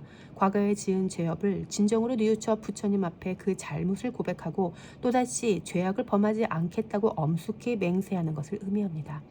어디서 많이 본 듯 하지 않습니까? 불교의 참회는 우리 기독교의 회개와 많은 부분 닮았습니다. 그러나 결정적으로 다른 부분이 있습니다. 본질적으로 불교는 인간 스스로의 깨달음을 통해 잘못을 고백하지만 우리 기독교는 성령님의 조명하심 앞에 죄가 드러나므로 회개하지 않을 수가 없게 되는 것입니다. 또한 불교인은 자신이 참회하고 싶어서 참회하지만 우리 그리스도는 성령께서 원하시기에 회개를 합니다. 즉 하는 것과 되는 것, 곧 doing과 being의 차이입니다. 따라서 불교가 회개하는 것이라면 우리 기독교는 회개가 되는 것이며 회개하지 않을 수가 없는 것입니다. 불교를 비롯한 모든 종교는 자신 안에 죄가 있는 것이 싫어서 참회하지만 우리 기독교는 우리 안에 계신 성령께서 원하시기에 회개가 되어지는 것입니다. 이것은 기독교와 종교를 구분하는 데 매우 중요한 개념입니다. 바울은 갈라디아 교회를 향해 성령을 따라 행하라 라고 명령했습니다. 이유가 무엇입니까? 성령을 따라 행할 때 비로소 육체의 욕심을 이루지 않을 것이기 때문입니다. 이 말을 이해하는 것은 매우 중요합니다. 왜냐하면 우리 인간들은 육체의 욕심을 이루기 위해 성령으로 말미암지 않은 것도 충분히 할 수 있는 자들이기 때문입니다. 이를테면 인간은 참회도 자신의 육체의 욕심을 이루기 위해 할 수 있는 자들입니다. 욕심 많은 인간은 자신 안에 죄가 있는 것을 견딜 수가 없사옵니다. 자신은 언제나 정결하고 깨끗하게 보여야 하는데 죄인된 모습에 자신을 용납할 수 없는 것입니다. 왜냐하면 그 죄가 있으면 현재 자신이 괴롭고 결국에는 미래의 사후생에도 영향을 미칠 것으로 믿기 때문에 어떻게든 죄를 씻어버리려고 하는 것입니다. 이것이 바로 욕심입니다. 깨끗해지고 싶은 욕심, 정결해지고 싶은 욕심, 자신 안에 죄가 있는 것을 용납할 수 없는 욕심, 사후생에 소위 지옥이 아닌 천국에 가고 싶은 욕심이 성령을 따라 살지 않아도 참회를 하게 하는 것입니다. 그러나 욕심의 근원인 육체가 죽지 않는다면 욕심은 여전히 남아있을 것입니다. 그러므로 중요한 것은 무엇입니까? 회개하는 행위보다 자신이 왜 그 회개라는 행위를 하는지, 또 누구에 의해 무엇 때문에 하는지, 곧 회개의 동기와 근거가 더 중요합니다. 결국 회개를 해도 여전히 욕심이 남아있다면, 욕심으로 말미암아 매일 회개를 하고 있다면 그 회개는 불교의 참회와 조금도 다르지 않을 것입니다. 회개하려는 시도가 선해 보이지만 사실은 회개하고 싶은 마음도 인간의 욕심으로 말미암은 것이라면 결국에 그 선한 회개를 통해서도 죄를 낳을 것이고 사망에 이르게 될 것입니다. 야고보서 1장 15절 말씀. 따라서 성령을 따라 행하지 않은 것이라면 결국 우리가 하는 모든 행위는 육체의 욕심만을 이루게 되는 것입니다. 16절 말씀. 성경은 성령을 따라 행하라 라고 명령하셨습니다. 피차 우리의 모든 행동이 우리의 육체의 욕심을 이루기 위한 것이 되지 않도록 명심하십시다. 그렇다면 우리는 왜 회개해야 합니까? 더 정결한 성도가 되고 싶은 욕심 때문은 아닌지 돌아봐야 합니다. 왜 우리는 깨끗해져야 합니까? 그 마음은 어디에서 비롯된 것입니까? 그것이 성령님에 의한 것이 아니라 육체의 욕심 때문이라면 그런 사람은 그리스도인이 아닌 종교인으로 말해도 틀리지 않을 것입니다. 성도의 라이프 스타일은 성령에 따라 행하는 것입니다. 아무리 선한 일이라 해도 우리의 육체의 욕심을 이루기 위한 것이라면 죄가 될 것입니다. 성령께서 인도하시는 대로 있는 모습 그대로 하나님께 나아가십시다. 성령님에 의해 사는 성도는 자신이 깨끗해지기 위해서가 아니라 우리를 받아주실 분은 주님밖에 없다는 것을 알기 때문에 그분 앞에 나아갈 것입니다. 주님께 나아가는 이유는 자신이 깨끗해지는 것 때문이 아니라 깨끗하신 분이 부르셨기 때문이어야 할 것입니다. 정결한 주님이 부르셨다는 것이 어떤 의미인지를 아는 성도라면 이제는 그 주님만을 의지하여 삶을 주님께 맡길 수 있습니다. 주님께 맡긴 영혼은 자신의 연약함을 자백하지 않을 수가 없을 것입니다. 용서받기 위함이 아니라 이미 용서하신 주님의 은혜에 취해서 말입니다. 우리 주님은 죄인도 사랑하십니다. 우리 주님은 죄가 있는 우리를 미워하시는 게 아니라 죄를 미워하십니다. 죄가 있어도 연약함이 있어도 실수투성이라 할지라도 우리를 사랑하실 수밖에 없는 이유는 주님이 우리를 낳으신 아버지시기 때문입니다. 그래서 그 아버지의 사랑을 안다면 우리가 깨끗해지기 위해서 회개를 하는 것이 아니라 아버지께서 미워하신 그 죄를 우리도 미워함으로 회개해야 하는 것입니다. 그 죄로 인해 우리 주님이 죄가 되어 죽임을 당하신 것을 안다면 말입니다. 부디 성령을 따라 행함으로 불교인 같은 참회가 아닌 우리의 정과 욕심을 십자가에서 못 박으신 주님만 찬양하는 그리스도인으로서의 참된 회개를 할 수 있기를 축복합니다. 키포인트: 불교의 참회와 기독교의 회개는 다릅니다. 하는 것과 되는 것은 다릅니다. 참회도 육체의 욕심을 이루기 위해 할 수 있습니다. 성도의 라이프 스타일은 성령을 따라 행하는 것입니다. 키 퀘스천: 불교의 참회와 기독교의 회개는 무엇이 다릅니까? 회개의 주도권은 누구에게 있습니까? 당신은 왜 회개해야 합니까? 회개의 동기와 근거는 무엇입니까? 갈라디아서 5장 17절에서 18절 말씀. 우리는 무엇을 원하는가? 육체의 소욕은 성령을 거스리고 성령은 육체를 거스리나니 이 둘이 서로 대적함으로 너희가 원하는 것을 하지 못하게 하려 함이니라. 너희가 만일 성령의 인도하시는 바가 되면 율법 아래에 있지 아니하리라. 오늘 본문에는 세 부류가 등장합니다. 육체와 성령과 우리입니다. 우리와 육체와 성령은 각각 개체입니다. 각각의 개체입니다. 그래서 우리는 육체가 아닙니다. 육체도 우리가 아닙니다. 동일하게 우리는 성령이 아니며 성령도 우리가 아닙니다. 그런데 그 우리가 육체와 성령 둘 중 하나와 연합될 때 우리는 육체가 원하는 것을 할 수도 있고 성령이 원하는 것을 할 수도 있습니다. 비밀은 연합에 있습니다. 우리가 무엇과 연합되었느냐에 따라 우리의 삶이 달라지는 것입니다. 그래서 우리는 우리로서 존재하지만 육체와 성령에 의해 결정된다고 말할 수 있습니다. 예컨대 육체의 소욕은 성령을 거스리고 성령으로 우리가 된 자의 원함을 저지합니다. 반대로 성령은 육체를 거스리기 때문에 육체로 우리가 된 자의 원함을 저지합니다. 그렇게 오늘도 이 둘은 서로의 싸움을 멈추지 않고 있습니다. 현재 우리는 무엇을 원하고 있습니까? 우리가 만약 육체와 연합된 자라면 성령이 원하는 것을 하지 못하게 할 것이고 우리가 성령과 연합된 자라면 육체가 원하는 것을 하지 못하게 할 것입니다. 우리는 누구입니까? 육체와 연합되었습니까? 아니면 성령과 연합되었습니까? 이 질문에 대한 답은 우리가 무엇을 원하고 있는지 자문해보면 금세 알 수 있습니다. 우리는 무엇을 원하고 있습니까? 우리가 육체와 연합되었다면 육체를 원할 것이고 성령과 연합되었다면 성령을 원할 것입니다. 하나님께서는 우리를 하나님의 영과 하나가 되게 하셨습니다. 다시 말해서 과거의 육체였던 우리를 성령이 되게 하셨습니다. 그 은혜를 받은 성도는 이제 성령이 원하는 것을 우리도 원하며 삽니다. 연합되었기 때문에 우리의 원함과 성령의 원함이 같은 것입니다. 연합되었기 때문입니다. 그래서 자신의 정체를 아는 사람은 그리 어려운 일이 아닙니다. 무엇을 원하고 있는가를 보면 되는 것입니다. 현재 우리는 무엇을 원하고 있습니까? 그것이 우리가 누구와 연합되었는지를 확인하는 열쇠입니다. 한편 하나님의 영은 육신이 된 사람과 함께 하실 수 없었습니다. 창세기 6장 3절 말씀. 그래서 그렇게 육신이 된 사람은 율법 아래에 갇혀 육체가 원하는 대로만 하는 저주의 신세가 되었습니다. 육체는 어떤 선한 일을 해도 육체이기에 그의 결말은 저주뿐입니다. 아무리 선한 일을 해도 그 근거와 동기가 육체가 원하는 것이라면 안타깝지만 종국은 육체로 마치게 되는 것입니다.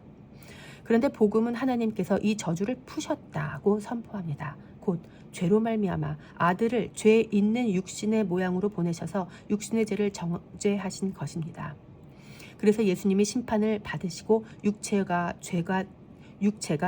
죄와 함께 죽임을 당한 것이지요. 그렇게 예수님과 연합된 우리는 이제 육신을 따르지 않고 그 영을 따라 행하게 되었습니다. 로마서 8장 3에서 4절 말씀. 이것이 바로 예수님의 십자가에서 이루어진 감격스럽고 영광스러운 일입니다. 이제 예수님과 연합된 자는 성령과 하나가 되어 영이 원하시는 삶을 삽니다. 이제는 그분과 하나가 되었기 때문에 우리의 원함과 그분의 원함이 같을 수밖에 없습니다. 나의 원함은 그분의 원함이고 그분의 원함은 또 나의 원함입니다. 나의 원함을 죽이고 그분의 원함을 사모하는 게 아니라 이미 십자가에서 이루신 주님으로 인해 그분과 나의 원함이 같아진 것입니다. 할렐루야.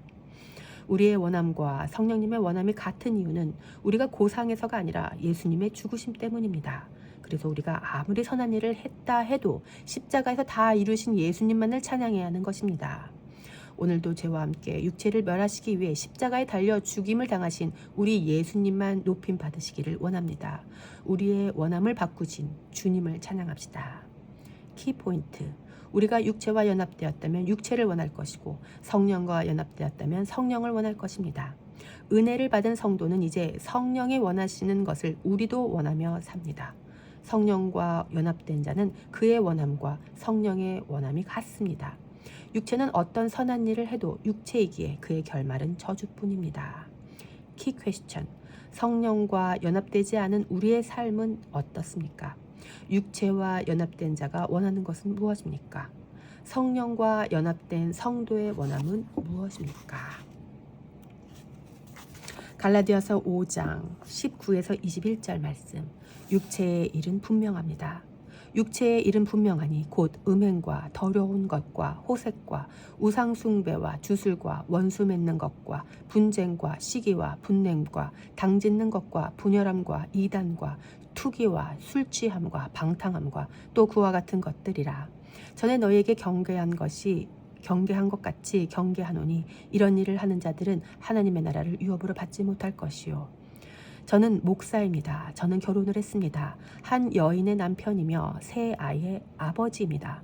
저는 올해 2월까지는 목포의 신안비치 아파트에서 살았고 현재는 서울의 강남구 개포동에서 살고 있습니다. 저는 매일 교회에서 근무합니다. 이것은 분명한 사실입니다. 저는 저에 대해서 분명하게 말할 수 있습니다. 만약 이것을 분명하게 말하지 못한다면 뭔가 문제가 있는 것입니다. 혹시 이 글을 읽는 분 중에 자신이 어떤 사람인지 분명하게 말하지 못한다면 그 사람에게는 뭔가 문제가 있는 것입니다. 오늘 본문은 육체의 일이 분명하다라고 선포합니다. 분명한이라고 번역한 헬라어 화이네로스는 밝게 하다, 빛나게 하다라는 뜻의 화이노에서 유래한 단어입니다. 따라서 분명하다라는 것은 밝게 빛나는 것처럼 훤히 보일 수밖에 없다는 말입니다. 그래서 육체의 일은 누구나 알 만큼 분명합니다. 어중간하지 않습니다. 중간은 없습니다. 이것은 이것, 저것은 저것입니다. 분명합니다. 그래서 분명히 육체의 일은 육체의 일로 보여지고 성령의 일은 성령의 일로 보여집니다. 그렇다면 육체의 일은 무엇입니까? 성경은 15가지를 열거합니다. 곧 음행, 더러운 것, 호색, 우상숭배, 주술, 원수 맺는 것, 분쟁, 시기, 분냄, 당짓는 것, 분열함, 이단, 투기, 술취함, 방탕함이 그것입니다. 이것들은 모두 육체를 위한 것입니다. 육체가 살아있을 때 나타나는 분명한 것들입니다. 애매하지 않습니다. 육체로 존재하면 반드시 우리 안에서 어김없이 나타나는 모습들입니다.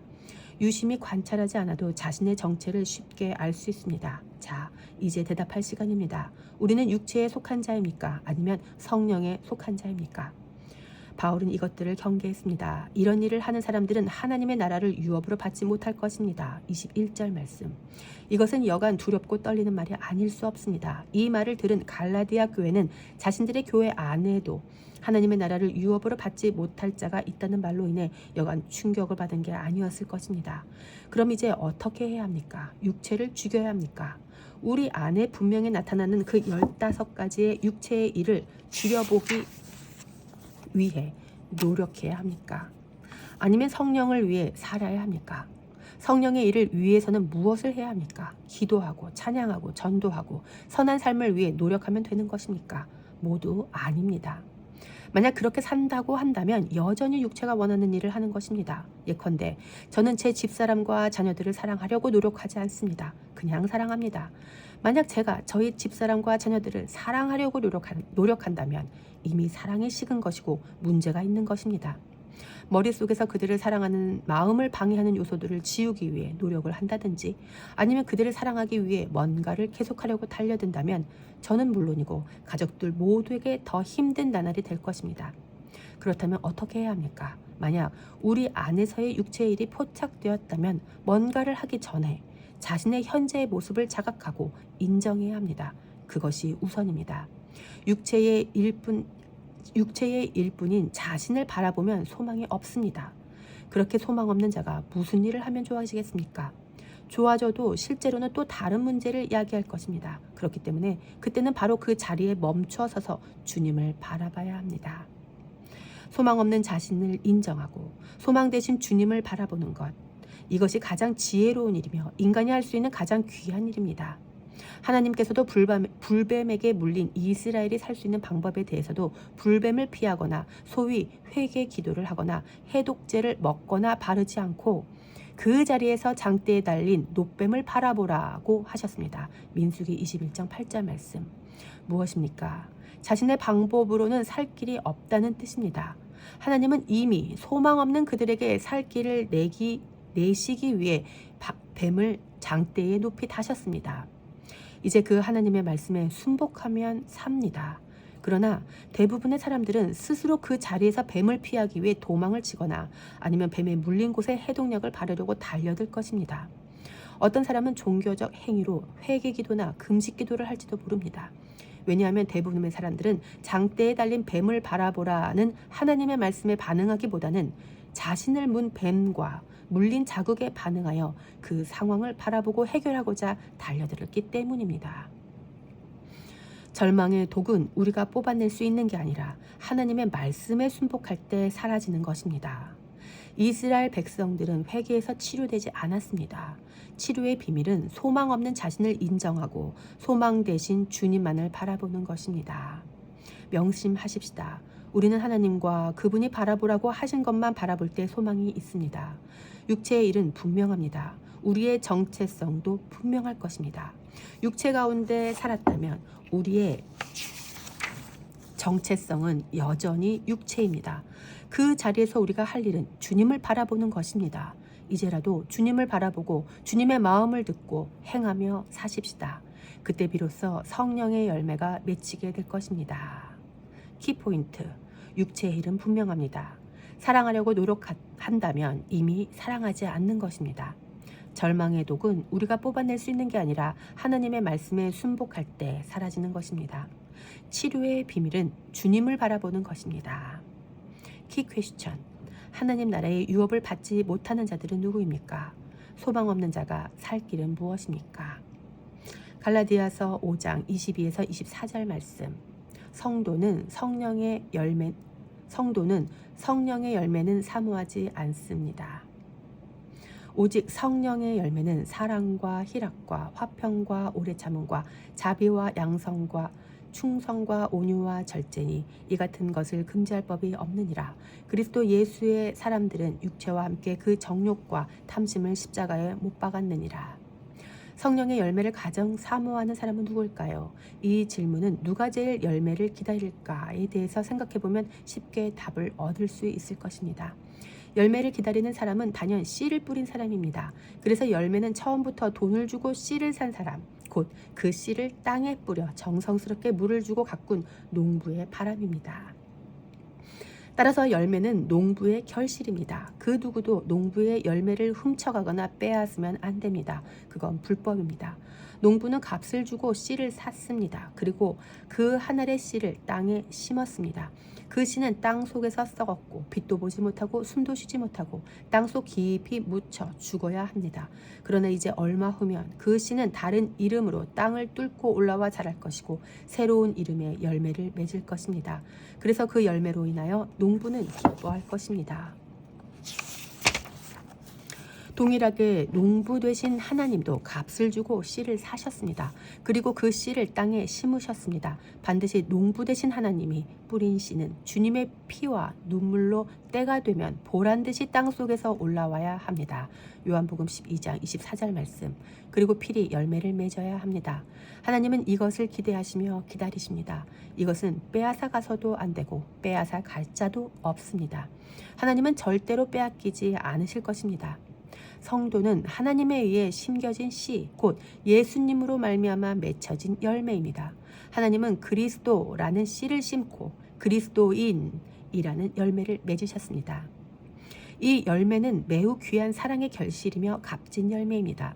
성도가 그런 열매라면 그 열매를 기다리시는 분은 우리 자신보다 농부 되신 하나님이실 것입니다. 열매 자신보다 씨를 뿌린 농부가 더 애타게 기다리는 것은 이상할 일이 아닙니다. 그래서 하나님은 오늘도 우리 안에서 성령의 열매가 맺히기를 기다리고 계십니다.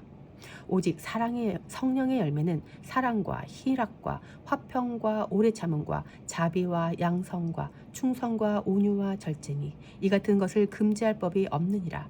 그리스도 예수의 사람들은 육체와 함께 그 정욕과 탐심을 십자가에 못 박았느니라. 갈라디아서 5장 22에서 24절 말씀. 오늘의 본문은 매우 유명합니다. 많은 분이 좋아하시는 성구이며 암송하는 말씀이기도 합니다. 왜일까요? 왜 사람들은 이 말씀을 왜 그토록 좋아할까요? 모르긴 몰라도 열거된 성령의 열매를 사모하기 때문일 것입니다. 그런데 다소 오해가 있는 것 같습니다. 성령의 열매는 사모한다고 맺혀지는 게 아니기 때문입니다. 그리고 진짜 사모하고 계신 분이 따로 계심을 모르는 것 같습니다. 열매가 스스로 사모한다고 맺혀집니까? 열매는 기대한다고 맺혀지는 게 아닙니다. 열매는 결과입니다. 열매가 맺혀지기까지의 과정이 있어야만 열매라는 결과가 도출되는 것입니다. 그러므로 열매는 반드시 기대에 대한 대가를 치러야 맺혀지는 것입니다. 예컨대 좋은 열매를 맺기 위해서는 먼저는 좋은 품종의 씨가 심겨져야 하고 기후와 일기에 맞는 능숙한 농부의 보살핌과 사랑이라는 과정이 뒷받침되어 비로소 열매 맺을 때가 되면 열매가 맺혀지는 것입니다. 그래서 열매는 열매 자신이 기대하는 게 아닙니다. 열매는 그 누구보다 농부가 가장 기대하는 것입니다. 열매가 스스로 일을 해서 열매를 맺는 게 아닙니다. 열매는 농부가 일을 해서 맺혀지는 것입니다. 우리 성도들은 열매입니까? 농부입니까? 성도가 열매라면 우리는 왜 열매를 기대했습니까? 성도가 열매를 기대했다면 농부의 자리를 넘본 것은 아닙니까? 만약 그랬다면 결국엔 육체의 욕심의 결과만 있을 뿐입니다. 우리의 욕심은 늘 기대하지 말아야 할 것을 기대하고 기대해서는 안 되는 것을 기대합니다. 그리고 기대한 그것이 이루어지지 않으면 실망하고 하나님께 떼를 부리며 기도도 합니다. 이는 매우 잘못된 행동입니다. 열매가 맺혀지기까지는 반드시 대가를 치러야 합니다. 그 대가가 바로 예수님의 십자가였습니다. 십자가에서 새롭게 태어난 성도는 이제 성령의 열매를 맺으며 살 수밖에 없습니다. 예수님께서 십자가를 지신 그 죽음의 과정을 통해 성도는 성령의 열매로 맺혀진 농부 되신 예수님 하나님께 영광을 돌려야 합니다. 열매는 본인 스스로 맺는 게 아닙니다. 왜 우리는 열매를 맺고 싶어 합니까? 남들과 비교해서 열매 없는 자신이 볼품없다고 느껴지시나요? 더 많이 맺어서 자랑하고 싶고 우월해지려는 마음이라면 그것은 육체의 욕심입니다. 예수님의 사람들은 육체와 함께 그 정욕과 탐심을 십자가에 못 박았습니다. 24절 말씀. 그래서 이제 성도는 열매를 사모하는 게 아니라 우리를 열매 되게 하신 그 농부 하나님과 그 농부의 씨가 되어 땅에 심겨져 썩고 죽으신 예수님만을 사모합니다. 그래서 성도는 자신 안에 열매를 사모할 시간에 자신을 열매 되게 하신 분을 찬양합니다. 자신 안에는 결코 발견할 수 없었던 고상한 열매들을 맺게 하신 하나님만 찬양하고 또 그렇게 열매를 맺도록 먼저 씨가 되어 땅에 떨어지신 예수님을 찬양합니다. 사랑의 씨, 희락의 씨, 화평의 씨, 오래 참음의 씨, 자비의 씨, 양선의 씨, 충성의 씨, 온유의 씨, 절제의 씨로 떨어져 죽으신 예수님 때문에 성도 안에는 그 9가지의 성령의 열매가 맺혀진 것입니다. 씨 없는 열매는 없습니다. 이 대목에서 우장충 박사님이 나 씨 없는 수박 같은 거 씨 없는 수박 같은 거 생각하시면 안 됩니다. 피차 성령의 열매 탐하시기를 그치시고 성령의 씨가 되어 죽임당하신 예수님만 사모하시기를 축복합니다. 키포인트, 열매는 농부의 소유입니다. 열매가 맺혀지기까지는 반드시 대가를 치러야 합니다. 성령의 열매는 누구보다 농부 되신 하나님이 더욱 기대하십니다. 키 퀘스천, 성도가 성령의 열매를 맺게 된 이유는 무엇입니까? 당신은 왜 성령의 열매를 사모했습니까? 갈라디아서 5장 25에서 26절 말씀. 성령으로 살면 성령으로 삽니다. 만일 우리가 성령으로 살면 또한 성령으로 행할지니 헛된 영광을 구하여 서로 노엽게 하거나 서로 투기하지 말지니라. 20살 때 남자는 호주머니에 돈이 있어야 어깨에 힘이 들어간다는 말을 어른들께 들었습니다. 정말 그랬습니다. 지갑에 현금이 있으면 든든했고 담대했습니다. 그런데 돈이 없으면 괜히 불안하고 위축이 되었습니다. 사람은 다 무엇으로 살게 마련입니다. 예컨대 돈으로 살든지 젊음으로 살든지 직장으로 살든지 배우자로 살든지 자식으로 살든지 교회, 사교 모임으로 살든지 뭐든 자신을 살아가게 하는 것을 정중앙의 자리에 갖다 놓고 그것을 의지해서 살아갑니다. 그래서 그것은 자신의 에너지가 되어 자신을 움직이게 하는 동력이 되고 결국 생명이 됩니다. 그것을 잃어버렸을 때 자신을 잃은 것과 같은 상실감에 빠지는 이유도 그것이 자신의 생명이었기 때문입니다. 40이 다 된 지금은 남자든 여자든 사람은 성령으로 살아야 산다는 것을 듣습니다. 어차피 의지하며 살 것이라면 영존하고 변함없는 것을 의지해야 하지 않겠습니까? 가변적이고 유한한 것을 의지하다가는 여지없이 낭패를 볼 것입니다. 오늘 본문은 성령으로 살면 성령으로 행한다라고 선포합니다. 25절 말씀. 성령으로 살면 이라고 번역은 성령 안에서 살면 in the spirit 또는 성령으로 인하여 살면 by spirit으로 번역할 수 있습니다. 따라서 성령으로 산다는 것은 성령님 안에서 그분이 걸어가신 대로 산다는 말이며 그래서 동시에 그분으로 인하여 산다는 말입니다. 다시 말하면 우리 자신이 주체가 되어 내가 원하는 대로 사는 것이 아니라 성령님에 의해서 그분이 원하시는 대로 사는 것입니다. 그렇게 살 때 우리는 자연스럽게 그분의 마음과 뜻과 생각이 우리의 삶을 통해서 세상에 나타나게 될 것이고 보이지 않던 성령님이 보여지게 될 것입니다. 그런 삶의 구체적인 모습 중 하나가 바로 본문 26절의 헛된 영광을 구하지 않는 것입니다. 26절 말씀. 헛된 영광이라고 번역한 헬라어 케노독소스는 자기 자만에 이유 없이 뽐내는 등의 뜻으로서 하나님을 높이고 올려드리는 것이 아니라 자기 자신을 높이고 올리는 것을 의미합니다. 자신을 높이는 것은 결국 헛된 것임을 시사하는 것입니다. 자기를 높이는 사람을 좋아할 사람은 없습니다. 그걸 알면서도 사람들은 왜 그토록 자신을 사랑하고 높이고 싶은 걸까요? 이유는 하나입니다. 성령을 따라 살지 않기 때문입니다. 성령으로 살지 않고 성령 안에서 살지 않기 때문에 뻔히 알면서도 당하는 것입니다. 성경은 덧붙여 헛된 영광을 구하는 자들의 특징에 대해서 선포합니다. 무엇입니까? 서로 노엽게 하거나 투기하는 것입니다. 26절 말씀. 서로 노엽게 하는 것은 말 그대로 화나게 하는 것이고 투기하는 것은 질투하는 것입니다. 그런데 여기서 중요한 단어는 노엽게와 투기가 아니라 서로입니다. 헛된 영광을 구하는 사람을 목격하게 되면 노엽게 됩니다. 그러나 그를 향하여 노를 바라는 것은 성령을 따라 사는 것이 아닙니다. 또한 투기하는 자로 인해 질투를 받을 때 그를 향해 노를 바라는 것도 성령을 따라 사는 것은 아닙니다. 대체로 한쪽에서 노엽게 하고 투기하면 당연히 반대쪽에서도 노여움과 투기를 하게 되지만 성령 안에 사는 사람은 그렇게 할 수 없다는 것입니다. 아무리 세상의 성도를 노엽게 하고 투기해도 서로 노엽게 하지 말고 투기하지 말라 하였기에 성령의 사람은 그 말씀에 순복합니다. 사람이 목소리를 높이는 이유는 자기도 한 것이 있고 할 말이 있기 때문입니다. 그래서 억울한 사람은 그만큼 한 일이 있고 할 말도 많습니다. 그런데 성령을 따라 사는 자의 목적은 자신의 억울함을 토로하고 자기 뜻을 관철해서 신원을 푸는 게 아닙니다. 인간이 싸우려는 모습 안에는 헛된 영광을 챙기고 싶은 마음이 숨어 있습니다. 자기의 영광을 챙기고 싶은 마음이 있기 때문에 싸워서라도 취하고 싶은 것입니다. 그러나 성령을 따르는 사람의 존재 목적은 단지 성령을 따르는 것이기 때문에 억울해도 되고 속상해도 되고 싸움에서 패배해도 됩니다. 심지어 죽어도 됩니다. 성령으로 인해 성령을 따라 행하신 대표적인 모델이 바로 예수님 아닙니까? 억울해도 되고 속상해도 되고 버림받아도 되고 심지어 죽어도 되는 것처럼 하나님은 예수님을 외면하셨습니다. 이것이 바로 성령을 따라 성령으로 사신 예수님의 삶이셨습니다. 악령으로 살면 제 맘대로 삽니다. 그러나 성령으로 살면 성령으로 행할 것입니다. 성령으로 사는데 내 뜻대로 사는 것은 없습니다. 그것은 애초부터 성령이 아니라 악령이었습니다. 피차 오늘도 그분이 드러나시도록 성령으로 행할 수 있기를 축복합니다. 키포인트. 사람은 다 무엇으로 살게 마련입니다. 성령으로 살면 성령으로 살고 성령 안에 삽니다. 성령으로 사는데 내 뜻대로 사는 것은 없습니다. 헛된 영광만 구하지 않으면 서로 싸우지 않습니다.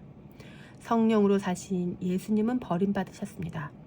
악령으로 살면 제 마음대로 삽니다. 키 퀘스천. 당신은 왜 억울하면 안 됩니까?